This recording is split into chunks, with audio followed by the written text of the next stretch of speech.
Dear students, online class में आप लोगों का वेलकम है। आपके अंग्रेजी का क्लास 12th का है। पहले लेसन के आगे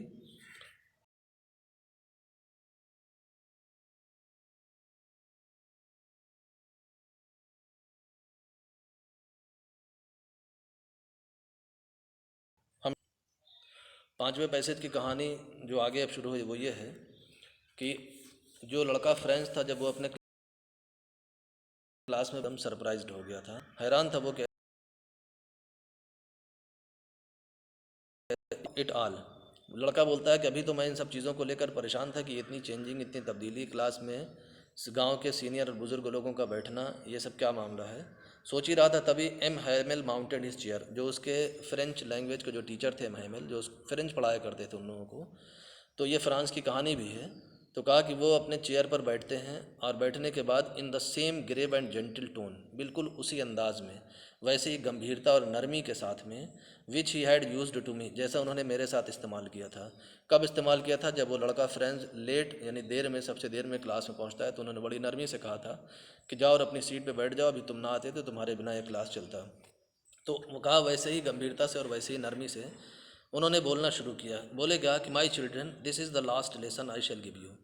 वो बोलते हैं स्टूडेंट्स के मेरे बच्चों, ये आज आखिरी बार मैं तुमको पढ़ाने जा रहा हूँ। लास्ट लेसन होगा, लेसन का नाम लास्ट लेसन है, उसकी इम्पोर्टेंट यही फोकस है कि यानी इसका क्या इंपॉर्टेंस है जो इसका टाइटल है। तो कहा कि आज जो है वो लास्ट लेसन है जो मैं तुम्हें दूंगा। दी order has come from Berlin. उसने कहा बर्लिन से ये आदेश आ चुका है। उनके टीचर ने बताया बर्लिन क्या है, जर्मनी की कैपिटल है, वहाँ की राजधानी है। और हमने पहले ही बताया था कि एक बार में फ्रेंच के कुछ इलाके को, जहाँ के इलाका का भी नाम आएगा, कि उस इलाके पर यानी जर्मनी की फ़ोर्स ने कब्ज़ा कर लिया था। तो वही बोलते हैं कि जर्मनी से आदेश आ चुका है कि in the schools of Alsace and Lorraine, के लोरेनो और अल्साका, यानी इन दोनों जगह पर अब सिर्फ और सिर्फ जर्मन भाषा पढ़ाई जाएगी। The new master comes tomorrow. ये जो एम हैमेल है ये फ्रेंच पढ़ाते हैं। अब जब आज के बाद से अब स्कूलों में फ्रेंच की पढ़ाई नहीं होगी तो जर्मन पढ़ाने वाले जो टीचर हैं वो कल आ जाएंगे। This is your last French lesson है और I want you to be very attentive. इसलिए कहा कि मैं चाहता हूँ कि तुम लोग बड़े ध्यान से सुनो इसको, क्योंकि आज तुम्हारा लास्ट है ना। आज के बाद तब कभी तुमको फ्रेंच सीखने को नहीं मिलेगी। What a thunder clap these words were to me. लड़का बोलता है कि मतलब उनकी ये कहे गए जो शब्द थे उसका बड़ा मेरे ऊपर यानी एक आघात होना, एक चोट पहुंचना कि लास्ट लेसन है ये। Oh that was what they had put up at the town hall. वो कहते हैं ओ ये बात है। टाउन हॉल के बाहर हम लोगों ने पिछली वीडियो में पढ़ा था कि टाउन हॉल के बाहर उसने देखा था कि नोटिस बोर्ड के पास या बुलेटिन बोर्ड के पास काफ़ी भीड़ लगी थी। वो सोच रहा था कि यहाँ भीड़ क्यों लगी है और क्या पढ़ रही है। कि अच्छा, वो टाउन हॉल के पास जो नोटिस बोर्ड या बुलेटिन बोर्ड था उसमें लोग यही पढ़ रहे थे कि माई लास्ट फ्रेंच लेसन। बोलता है कि मतलब मेरा लास्ट फ्रेंच लेसन है, हाउ टू राइट। और बोलता है कि यानी ऐसा क्यों, अभी तो इस लेसन को मैंने इतना भी नहीं सीखा है कि मैं इसको अच्छे से लिख सकूं। I should never learn any more. और उसके बाद की आदेश आ गया तो उस आदेश के हिसाब से मुझको कभी सीखने को नहीं मिलेगा दोबारा। I must stop there then.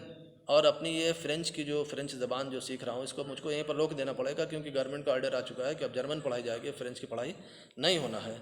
O how sorry I was for not learning my lessons. और अब से पहले यानी ये जो फ्रेंच लड़का है इसको बिल्कुल इंटरेस्ट नहीं था। हम लोगों ने पहले भी पढ़ा था कि उसने बताया था कि उसको फ्रेंच में को सीखने में बिल्कुल मज़ा नहीं आता था। मन में कभी कभी आता था कि क्लास छोड़कर भाग जाए, क्लास भी करना। तो बोलता है कि अब मुझे अफसोस हो रहा है कि यानी वो अपने पहले जो लेसन पढ़ रहे थे उस लेसन को ना पढ़ने का, ना सीखने का अब मुझे अफसोस हो रहा था। For seeking x. और कहा कि यानी स्कूल में पढ़ाई को छोड़कर, लेसन को छोड़कर मैं निकल जाता था घूमने के लिए, और पेड़ों पर लगे हुए जो नेस्ट, जो चिड़ियों के घोंसले होते थे उसमें चिड़ियों को जो अंडा ढूंढता था। अब मुझे अपने इन सब कामों पर बड़ा अफसोस हो रहा था। Are going sliding on the Saar. और उसने कहा कि यानी क्लास छोड़कर जो तमाम इधर उधर चला जाता था सार में घूमने के लिए, उसका अब दुख हो रहा था, अफसोस हो रहा था। My book. और ये जो मेरी किताब थी, फ्रेंच की जो किताब थी, that had seemed such a nuisance a while एगो, जो अभी थोड़ी देर पहले मुझे एक बोझ मालूम हो रही थी, लेकिन अब इसी किताब से बड़ा प्यार होने लगा। क्यों होने लगा? क्योंकि अब ये लास्ट है, आज के बाद इसको कभी पढ़ने को नहीं मिलेगा। So heavy to carry. कहा वो किताब जो मुझको लाने में इतनी भारी मालूम होती थी। My grammar. और जो मेरी grammar, my history of the saints. और कहा कि जो ये हिस्ट्री की थी, were old friends now that I could not give up. कहा ये मेरे क्या बन गए थे, सब मेरे पुराने दोस्त बन चुके थे जिसको मुझे अब छोड़ना पड़ रहा था। And M Hamel to the idea that he was going. और कहा कि एम हैमेल जो आपसे पहले बड़े सख्त टीचर मालूम हो रहे थे, तो उनके बारे में सोच कर ही कि वह हम लोगों को छोड़ कर जा रहे हैं, I should never see him again, और हम उनको दोबारा कभी नहीं देख पाएंगे, made me forget all about his ruler and how cranky he was. तो कहा मैं सब कुछ भूल गया कि वो आपसे पहले कितने सख्त थे या कितना डांट फटकार करते थे, कितने वो नियम वाले थे। कहा ये सारी बातों को भूल गया इस बात के सामने कि अब वो हम लोगों को छोड़ कर जा रहे हैं, आज के बाद से कभी हम लोगों को नहीं पढ़ाएंगे। तो इस बात को उसने कहा बहुत अफसोस था, बहुत दुख था। Poor man, it was an honour of this last lesson that he had put on his fine Sunday clothes. बेचारे आदमी, यानी उनको कहा अपने टीचर को, एम को, कि बेचारे, it was in honour of this last lesson. तो कहा कि ये जो उनका आखिरी लेसन था, इस आखिरी लेसन के सम्मान में, ये उनके लिए मतलब एक किसी फंक्शन का मतलब एक तो दुख का मौका था, लेकिन जैसे हम लोगों ने पढ़ा है, कभी इस लड़के ने ही बताया कि जो ड्रेस वो पहने हुए थे, इस ड्रेस को वो ख़ास मौक़ों पर पहना करते थे, तो आज भी उन्होंने पहन रखा था, तो उनके लिए ये एक तरह से ख़ास मौका था, एक स्पेशल ओकेजन था। तो बोलते हैं कि it was in honour of this last lesson that he had put on his fine Sunday clothes. तो उन्होंने अपने इस संडे वाले जो खूबसूरत कपड़े पहन रखे थे, तो वो इस आखिरी पार्ट के, आखिरी लेसन के सम्मान।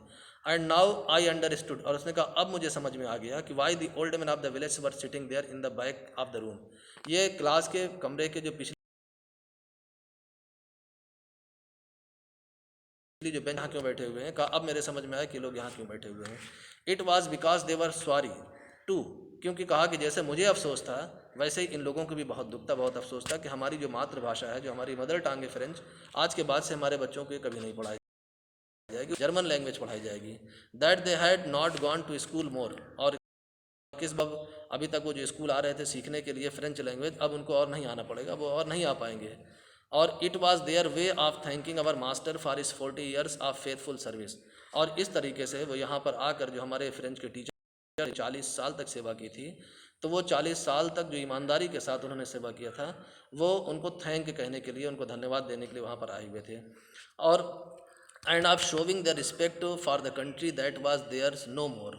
और कहा कि और इसके अलावा उस देश को अपना रिस्पेक्ट दिखाने आए हुए थे, कि यानी अपना एक रिस्पेक्ट दिखाने के लिए जो अब उनका अपना नहीं रह गया था, उनका अपना मतलब वो रिस्पेक्ट दिखाने का इनका एक तरीका था, जिस तरीके से वो लोग आगे पीछे। पेज नंबर 15 पर एक दिया हुआ है, मैप दिया हुआ है, इसमें देख सकते हैं कि जो लेसन पढ़ ये दिया हुआ है, इस लेसन का मतलब क्या है। ये फ्रांस का नक्शा है, और साइड में यहाँ नॉर्थ की तरफ ये दिख रहा है। उसके बाद डॉट डॉट करके देखेंगे हम लोग, ये बना हुआ है जहाँ पर लोरेनो, अल्सका और स्ट्रासबर्ग है, यानी इस पर जर्मनी की फ़ौज ने अटैक कर कर इतने हिस्से को कब्जा कर लिया था। और कब्जा करने के बाद अब जो यहाँ के लोग थे, अब से पहले तक यानी कब्जे से पहले तक ये फ्रांसीसी थे, लेकिन अब ये जर्मन बन गए, ज़बरदस्ती उनको जर्मन बना दिया गया, और इसी वजह से यहाँ के लोगों को जर्मनी सिखाई जाने लगी। फ्रेंच जो अपनी मातृभाषा पढ़ते थे, उस वहाँ पर पाबंदी लगा दी गई। तो उन्होंने अपनी तकलीफ़ दिखाई है कि मतलब हम ये अचानक से फ्रांसीसी थे, अब फ्रांसीसी से रहे, लेकिन अब नहीं रहे, अचानक से हमारा देश नहीं रह गया, हम किसी दूसरे देश का हिस्सा बन गए, और जो हमारी अपनी मातृभाषा थी, मातृभाषा का को सीखने का, पढ़ने का हक़ हमसे छीन लिया गया। यहाँ तक हम लोग पढ़ते हैं, उसके आगे की वीडियो फिर हम लोग अगले में पढ़ेंगे।